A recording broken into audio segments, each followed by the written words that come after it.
medkit ka? Oo, meron. Ito. May band-aid ka po? Oo, meron. Pengi po. Bakit? Saan mo ba kailangan? Ah. Salamat Oo. po sa Diyos. Dexter! Saan pupunta yun? Bigla tayo iniwanan.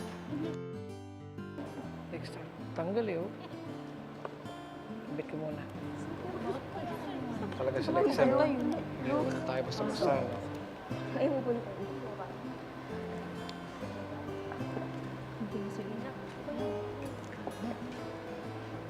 Oh, saan ba kayo nanggaling? Kanina pa namin kayo hinihintay, ah.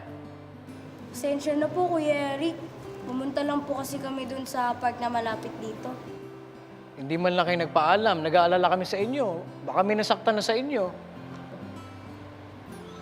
Si Bensi po.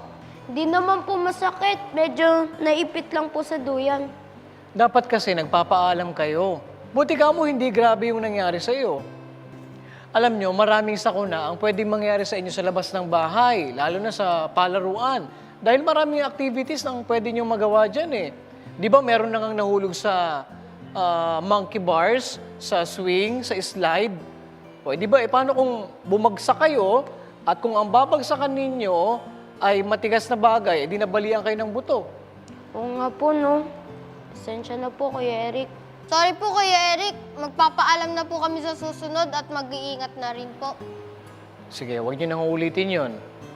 Okay, umpisahan na natin ang ating pag-aaral tungkol sa safety sa park o sa mga palaruan. Pero sa kabila ng maraming sakuna ang pwedeng mangyari sa paglabas natin ng bahay, ay nandoon pa rin ang pag-iingat ng Diyos. Siyempre, kalaki pa rin dapat ang ating pag-iingat. O ito ha, basahin natin na nakasulat sa aklat ng awit sa 121 at 8. Iingatan ng Panginoon ang iyong paglabas at ang iyong pagpasok mula sa panahong ito at sa magpakailan paman. Oo nga po, no?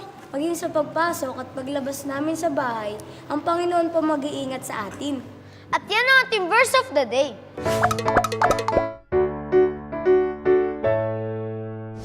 O sige mga bata, ngayon alamin na natin kung ano bang mga sakuna ang pwedeng mangyari sa atin, sa mga park, sa mga palaruan, at kung ano bang pag-iingat ang dapat nating gawin. At yan ay sa pagbabalik ng KNC Show!